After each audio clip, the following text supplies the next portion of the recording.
Chers amis francophones, j'aimerais partager avec vous un passage de la Bible qui se trouve dans Genèse chapitre 11 versets 1 à 9 et qui m'a inspiré euh, pour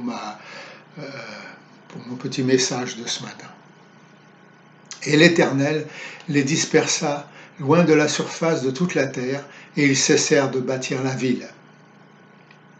J'aimerais partager avec vous donc ce matin l'histoire vraie d'une station de sauvetage en mer qui fut construite aux abords de la petite plage d'un village côtier dans le sud-ouest de l'Angleterre appelé Littlestone.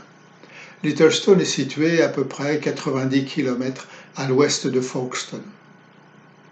Les pêcheurs locaux construisirent cette station à la suite d'un grand désastre maritime qui eut lieu en 1896. Et c'est brique par brique qu'ils construisirent cette station avec leur propre argent, la bâtissant de leurs propres mains à la sueur de leur front pendant leur temps libre. Une fois édifié, l'édifice terminé, ils s'organisèrent en équipe. À tour de rôle, ils intervinrent sur mer de jour comme de nuit pour secourir tout bateau en détresse. Tout se passa très bien jusqu'au jour où le petit maire de New Romney, la ville dont dépendait le village, pensa que pour ce genre de travail, il fallait des professionnels.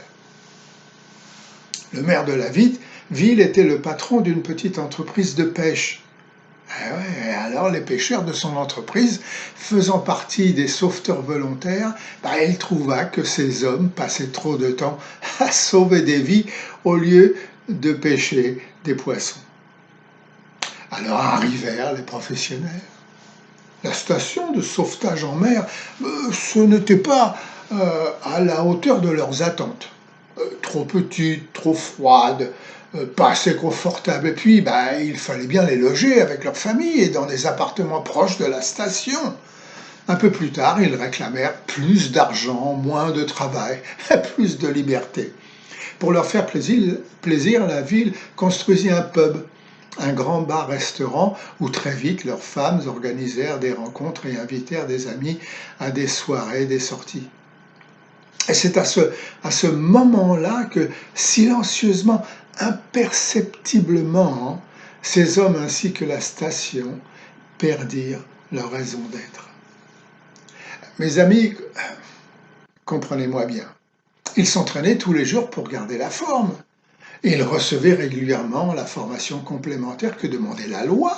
Chaque membre savait ce qu'il devait faire en cas d'appel en mer.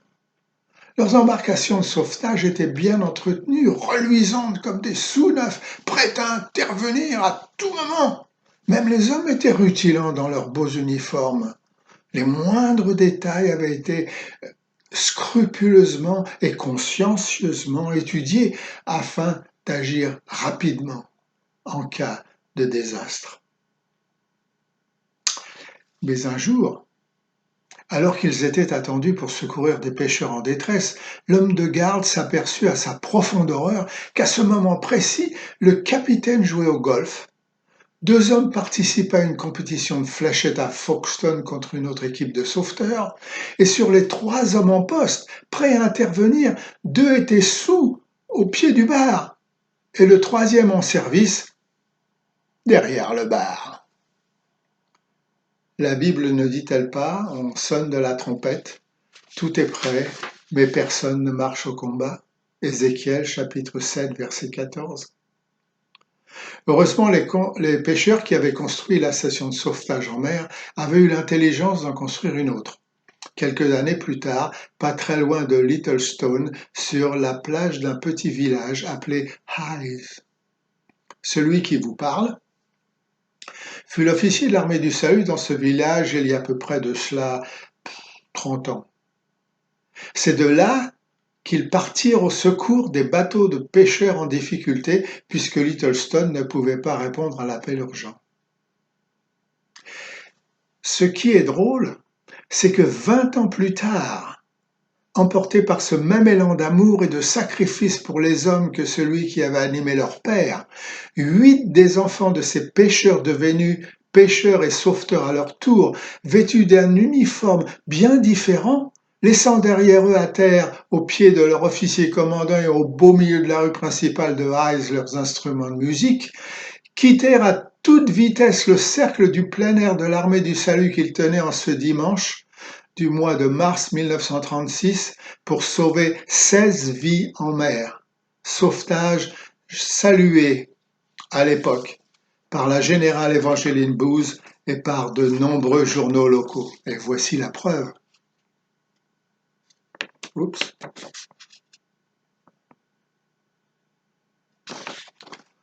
L'original est au poste de Hayes, bien entendu. Aujourd'hui, la station de sauvetage en mer de Littlestone existe toujours, mais c'est un pub-restaurant qui s'appelle le Jolly Fisherman, le joyeux pêcheur. On y mange très bien. La station en elle-même n'existe plus, car elle avait perdu sa raison d'être. Alors nous dit la parole de Dieu, tous les peuples de la terre partirent de l'Orient et trouvèrent une plaine au pays de Shinar, et ils y habitèrent. Genèse 11, verset 2. C'est drôle, n'est-ce pas? Mais il nous arrive souvent d'interpréter de façon erronée ce que Dieu attend de nous ou ce qu'il essaie de nous dire. Prenez par exemple l'histoire de la tour de Babel. Beaucoup de gens s'imaginent que Dieu s'irrita contre la construction de cette tour parce que, pensait-il, Dieu trouverait que de construire une tour qui atteindrait son trône serait une atteinte à sa puissance, un crime de lèse-divinité. Mais si vous lisez attentivement Genèse chapitre 11, versets 1 à 9, vous vous apercevrez que Dieu s'en moque. Et pour ceux d'entre nous qui peuvent lire l'hébreu, vous découvrirez que non seulement Dieu s'en moque, mais qu'il se moque et s'amuse de leurs essais infructueux. Les architectes, les mathématiciens, les entrepreneurs qui observaient la construction de cette tour devaient bien rigoler aussi. Quelle bêtise, mais quelle arrogance ridicule, quelle perte de temps, vouloir toucher le ciel. Le verset 5 est très important car il nous révèle que nous n'avons pas besoin de chercher à atteindre Dieu, puisque Dieu veut et peut nous atteindre. C'est merveilleux, n'est-ce pas? Voyez-vous, le problème en réalité, c'est la désobéissance de ce peuple à la volonté de Dieu qui voulait que l'homme croisse, se multiplie et s'étende sur toute la terre. Mais au lieu de faire ce pourquoi ils étaient créés, les hommes s'unirent en une nation et se rebaptisèrent. Allons, baptisons une ville et au milieu une tour dont le sommet touchera le ciel. Pouvez-vous imaginer la superficie de la base de la tour qui aurait dû toucher le ciel, disons par exemple la hauteur du mont Everest? Pouvez-vous imaginer l'étendue de la ville qui aurait eu en son milieu le mont Everest? Pouvez-vous imaginer le nombre de briques que ces insensés auraient dû fabriquer avec de la terre, de la paille, de l'argile et de l'eau afin de réaliser leurs ambitions? Eh oui, un peu plus que le nombre qu'ils ont eu à faire lorsqu'ils sont devenus esclaves en Égypte, n'est-ce pas? Et en plus, mes amis, pouvez-vous imaginer combien de générations il aurait fallu pour construire une telle ville, une telle tour, à condition, bien sûr, que les enfants et les petits-enfants, arrière-petits-enfants et arrière-arrière-petits-enfants de ces idiots eût bien voulu participer à cette construction. Et puis ce n'est pas tout. Il est vrai que ces gens croyaient en Dieu et qu'au début, ils obéirent à Dieu puisque celui-ci leur demanda d'aller vers l'Est.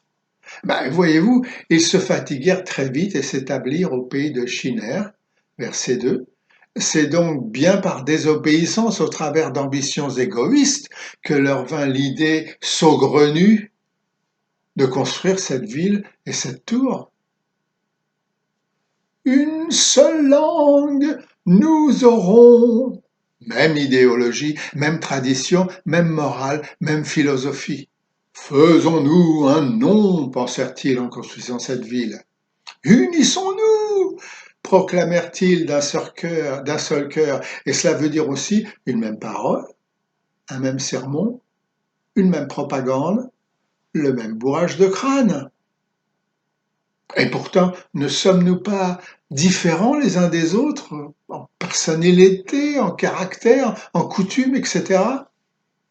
Alors vous allez me dire, mais quelle relation y a-t-il entre la tour de Babel et une petite station de sauvetage en mer au sud de l'Angleterre? À première vue, aucune. Mais après quelques observations, cela fait penser à son église, son poste, sa propre vie.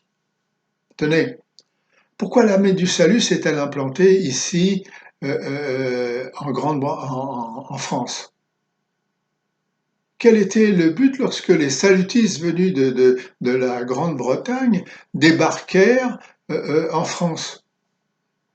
Voulait-il faire de la France une station de sauvetage ou voulait-il construire un club social à but non lucratif? Voulait-il que cette jeune armée du salut soit en flammes spirituellement et travaillant au salut des âmes, ou voulait-il que la vie des salutistes qui la composent ressemble à un long fleuve tranquille? Une station de sauvetage qui fait vivre ou une tour de Babel qui tue à la tâche? Ah ouais, que sommes-nous? Qu'est-ce que je fais en tant que chrétien? Quel est mon but? Il y a des routines qui font de nous des robots. Il est facile de se laisser gentiment conduire au fil du courant de la vie, au travers de notre travail, de notre famille, de notre église, de nos moments de relaxation, et advienne que pourra. Et puis comme le temps passe, la fatigue se fait ressentir et l'enthousiasme du début fait place à une nonchalance caractéristique de bien des églises, et cela inclut l'armée du salut. On en vient à ne plus supporter ce qui dérange, qui réveille, qui secoue. On se plaît à n'écouter qu'une seule parole. On ne sait qu'une seule langue. On ne comprend que ce que l'on veut bien comprendre. Et on se construit un petit monde fait de briques, avec sa petite tour de bonne réputation et de grande respectabilité. Et puis au terme de guerre, car après tout, à l'armée du salut, nous sommes une armée. On n'attaque plus. Alors il faut songer à se défendre, à se protéger, à construire sa ville fortifiée autour de hauts remparts, faits aussi de briques. Et plus la poussière de briques s'attache à nos mains, et plus on pense être dans la volonté de Dieu. Alors, tous les jours, nous louons Dieu d'avoir fait de nous des maçons. Nous le remercions de nous procurer les éléments nécessaires à la confection des briques et l'implorons de nous donner les forces dont nous avons besoin pour continuer que nous considérons être son entreprise et le supplions d'éveiller nos enfants à la nécessité de construire notre ville et à fabriquer plus de briques. Eh oui. Alors, combien de fois je demandais à Dieu de troubler constamment ma petite vie bien organisée, bien structurée, à cause de cela. Et non seulement ma vie, mais celle de ma famille, de mon église, que nous restions tous bouillonnants comme un torrent et non calmes comme un lac paisible en bas d'une montagne. Un dernier point peut-être. Je vous ai dit que construire une ville comme Babel avec une immense tour en son milieu prendrait plusieurs générations, n'est-ce pas? Donc il faudrait que nos enfants suivent le modèle choisi, qu'ils s'adaptent au moule que nous allons leur laisser pour la construire, pour la confection de plus de briques, n'est-il pas? Mes amis, voilà qui est bien mal connaître les jeunes, car les jeunes, voyez-vous, ont besoin de s'extérioriser, de voyager, et pas nécessairement de marcher dans les pas de leurs parents, surtout si ceux-ci sont ringards, démodés, dépassés, vieillots, archaïques et antiques. Faut que je fasse attention parce que moi je suis plus tout jeune.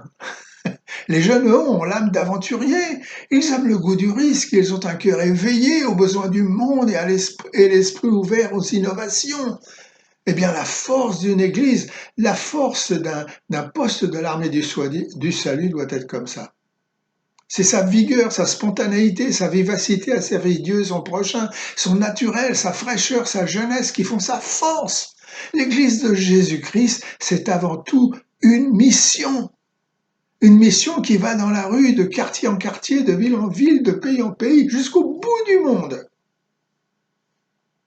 Jésus-Christ n'a-t-il pas dit, vous recevrez la puissance du Saint-Esprit et vous serez mes témoins jusqu'aux extrémités de la terre? Les jeunes seront toujours attirés par une vie faite de visions réalistes, d'action, d'enthousiasme, d'inspiration et d'effort.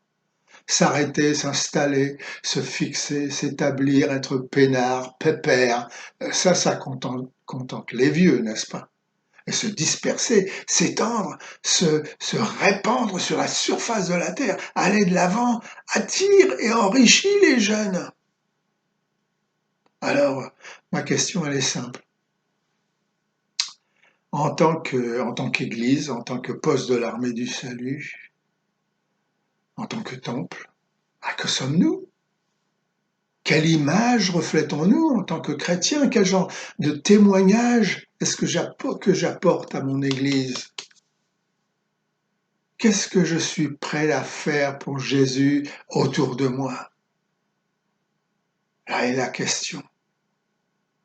Là est le moment, l'occasion pour nous de réfléchir et de penser à ce que Dieu attend de nous pour la grandeur de son royaume ici-bas sur terre. Pensez-y, mes amis, et que le Seigneur vous bénisse tous. Amen.